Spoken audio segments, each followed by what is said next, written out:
Hey everyone, we're going to be talking about the Afterglow Xbox One controller and its pros and cons as compared to a normal standard Xbox controller. And first comparison we're going to do is just the build quality. The Xbox One controller has a texture to it, and the plastic just feels a little bit more high quality, whereas this plastic on the Afterglow is a little bit more smooth, but it's not too big of a difference. One thing that is noticeably different, though, is the buttons. On the Xbox One, the buttons just feel better. They feel a little bit not as squishy, and they feel like they are actually responsive. And they're smooth. They actually feel comfortable in the hand. For the Afterglow, at first getting used to it was the edge right here is just kind of sharp, and it was kind of uncomfortable at first. But once I got used to it, it didn't really matter too much. But you're gonna notice it's gonna be a little weird at first.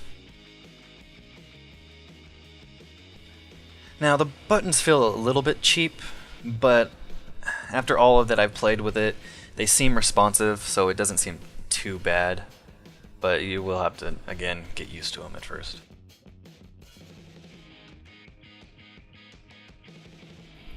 Now, one thing you might have noticed is, like, on a standard Xbox One controller, you have room for a battery right in here in this little compartment. And so you can play it wirelessly and whatnot. But the Afterglow, it doesn't have a battery. It has to be plugged in at all times. Now, that's not too bad, and using it as a PC controller, I'm okay with a cord, so it's not too big of an issue. Now, one cool thing that this controller does have over the Xbox One standard controller is it has a stereo audio jack right here. And not only does it have that, but it has separate audio controls over game and chat sounds.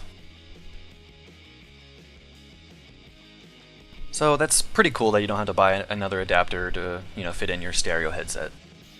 Now, a cool feature of the Afterglow controller is that you can map buttons to these dials back here. These dials each go 2 different ways, and you can map a total of 4 buttons to them. So what you do is you tap this twice, and then you select the dial in the direction that you want to map, and then press a button. That'll stop flashing, and then whenever you flick that way, you'll press the button, in this case the X button. Now, the main feature of this controller is its glowing light. It's a bit gimmicky, but it's pretty cool. You just press this back here, and you can not only select the color that you want with the right analog stick, but with the left you can select the dimness too. So you just do that, press that button in the back again, and you got your new color. And so it's very easy to switch up if you're just feeling like a new, different mood or color. It's pretty cool, kind of gimmicky, but hey, it's pretty cool.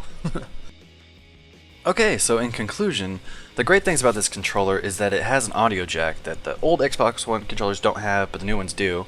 And on top of that audio jack, you can raise and lower game audio and chat audio separately, which is pretty cool. The extra buttons kind of give you some extra functionality. I don't really use them, but I can see how other people can. And the controller just looks, pretty cool with its lights and stuff. The things that are about equal with a normal Xbox controller are the build quality is about the same. Unless you're really picky about it, it's not too much different. And the price is not too bad. It's about the same too, so there's really no difference there. And then I would say the only really negative thing is that there is no way to upgrade this to a wireless controller. It makes sense because the lights would probably drain too fast.